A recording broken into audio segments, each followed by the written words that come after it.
नमस्कार।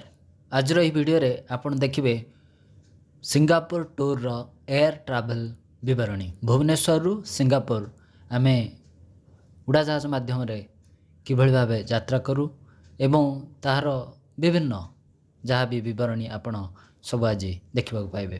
तो बर्तमान आपण देखुछंती भुवनेश्वर एयरपोर्ट। एठू आमे दिल्ली को ट्रैवल करबा। भुवनेश्वर रु दिल्ली को ट्रैवल करने को खर्च लगे पाखापाखि 5,000 रु 6,000 टंका। समय 2 घंटा 5 मिनिट 10 मिनिट ए टाइप लगे। बर्तमान आपन देखुछंती भुवनेश्वर एयरपोर्ट रु आमर फ्लाइट टी टेक ऑफ करुछि। 2 घंटा 5 मिनिट पर पहुँचब दिल्ली रो इंदिरा गांधी इंटरनेशनल एयरपोर्ट रे। तापर सेठू आमे आउ गोटे फ्लाइट धरी सिंगापुर एयरलाइंस रो गोटे फ्लाइट धरी यात्रा करबा सिंगापुर अभिमुखे। दिल्ली रु सिंगापुर आमको समय लगे 5 घंटा 50 मिनिट। खर्च हुए एयर टिकेट रो प्राइस होची 13,000 रु नहीं कि 20,000 पर्यंत। जिते जल्दी करेंगे सेते कम रेट लगे। तेणु 13,000 रु 20,000 टंका खर्च करने को होता है। तो बर्तमान आप देखुं भुवनेश्वर एयरपोर्ट रु आमर फ्लाइट टेक ऑफ कलापर आकाश मार्ग रे यात्रा करुछि। 2 घंटा 5 मिनिट पर लैंड करिवो दिल्ली रो इंदिरा गांधी इंटरनेशनल एयरपोर्ट रे।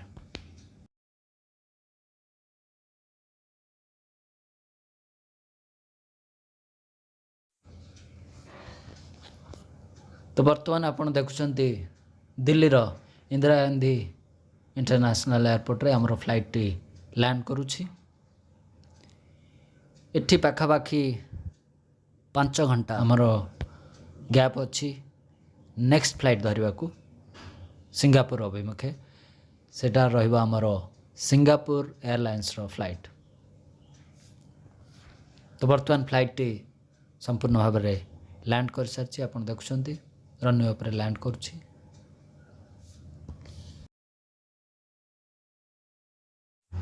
तो मुझे कहली या 5 घंटा गैप पर आमर फ्लाइट टी सिंगापुर एयरलाइंस रो फ्लाइट आमे धरी यात्रा करवा सिंगापुर अभिमुखे। तो या पर आमे डायरेक्टली सिंगापुर लैंडिंग रो दृश्य आपन देखेबू। बर्तमान आपन देखुछंती आमर सिंगापुर एयरलाइंस रो फ्लाइट टी सिंगापुर पाखापाखि होई आछि। 5 घंटा 50 मिनिट यात्रा करवा पर सिंगापुर होची गोटे अति छोटिया साइज रो देशटी। आयतन रे यार साइज आमर भारत रो राजधानी दिल्ली रो अधारु मध्य कम। तो खूब छोटिया देशटी। मालयेशिया पाखापाखि मालयेशिया रो दक्षिण को ये देशटी अच्छी। अनेक गुड़े द्वीप को नहीं देशटी गठित। बर्तमान आप देखुं आमर फ्लाइट टी सिंगापुर पाखापाखि हो आसी। गोटे समय थिला 1950s 60s रे ये देशटी अति गरीब श्रेणी देश थिला। यार किछि सेमिति निजर रिसोर्सेस नाही जेमिति ऑयल हैला माइन्स मिनरल किछि नाही।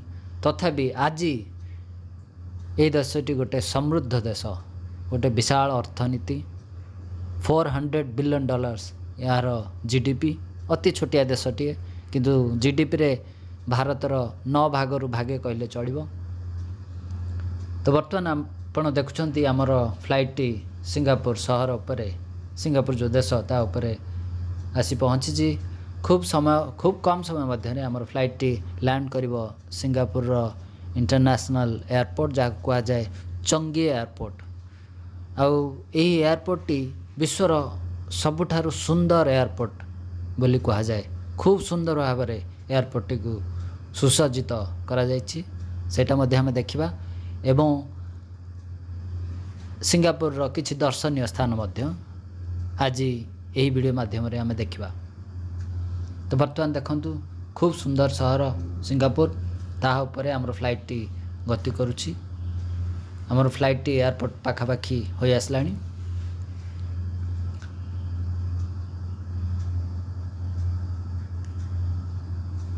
बर्तमान आप देखुं आमर फ्लाइट टी एयरपोर्ट भीतर को प्रवेश कर सारी एवं କିଛି କ୍ଷଣ ମଧ୍ୟରେ ରନୱେ ଉପରେ ଲ୍ୟାଣ୍ଡ କରିବ।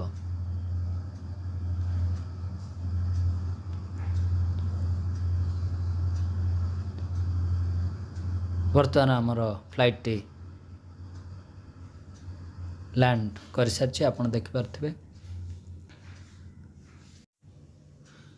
ସିଙ୍ଗାପୁରର ଜନସଂଖ୍ୟା ପାଖାପାଖି 60 ଲକ୍ଷ, କିନ୍ତୁ ମୁଁ ଯେମିତି କହିଲି 1950-60 ମସିହାରେ ଅତି ଗରିବ ଦେଶ ଥିଲା ଏହି ଦେଶଟି, କିନ୍ତୁ ବର୍ତ୍ତମାନର ଦିନରେ ଏହା ଏକ ସମୃଦ୍ଧ ଅର୍ଥନୀତି ଏବଂ ଏହାର ଅର୍ଥନୀତିରେ ମେଜର ଯୋଗଦାନ ଯେଉଁଟା ହେଉଛି ସେଇଟା ହେଉଛି ତାଙ୍କର ଟୁରିଜିମ୍ରୁ ଏବଂ services sector, education, banking sector, offices. ଯେମିତି ୟୁନାଇଟେଡ଼ ଆରବ ଏମିରେଟ୍ସ, ଦୁବାଇ ଗୋଟେ ମରୁଭୂମିକୁ ଆଜି ବିଶାଳ ଅର୍ଥନୀତି ଭାବରେ ଗଢ଼ି ତୋଳିଛନ୍ତି ତାଙ୍କର ସର୍ଭିସେସ୍ ସେକ୍ଟର ପାଇଁ ଏବଂ ଟୁରିଜିମ୍ ପାଇଁ। ସେହିପରି ସିଙ୍ଗାପୁର ମଧ୍ୟ ଟୁରିଜିମ୍ ପାଇଁ ଫେମସ୍। ବର୍ତ୍ତମାନ ଆପଣ ଦେଖୁଛନ୍ତି ସିଙ୍ଗାପୁର ଦେଶର କିଛି ସୁନ୍ଦର ଦୃଶ୍ୟ।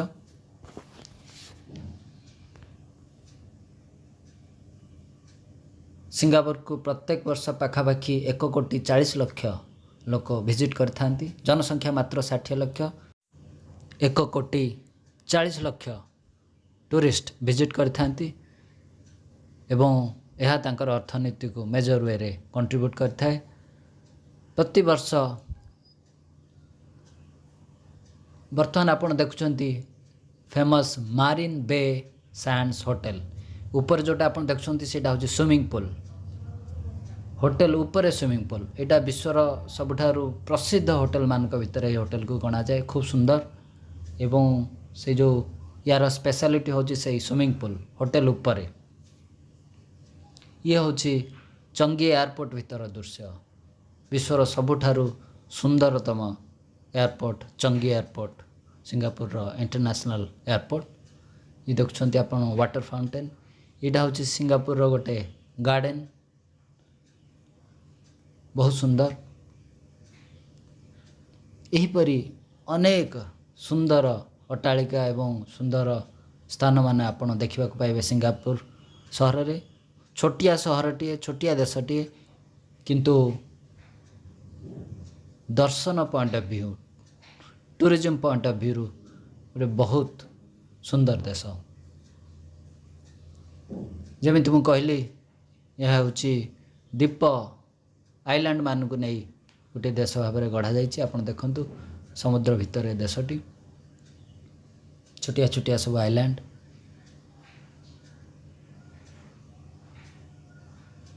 ସିଙ୍ଗାପୁର ହେଉଛି ବିଶ୍ୱ ପାଇଁ ଗୋଟିଏ ଭଲ ଉଦାହରଣ ଯେ ଆପଣଙ୍କ ପାଖରେ କିଛି ନଥିଲେ ମଧ୍ୟ ଯଦି ଦୃଢ଼ ଇଚ୍ଛାଶକ୍ତି ଅଛି, ଗୋଟିଏ ସମୃଦ୍ଧ ଅର୍ଥନୀତି ଭାବେ ନିଜ ଦେଶକୁ ଆମେ ଗଢ଼ି ତୋଳିପାରିବା। ତ ଏଇ ଥିଲା ଆମର ସିଙ୍ଗାପୁର ଟୁର୍। ନମସ୍କାର।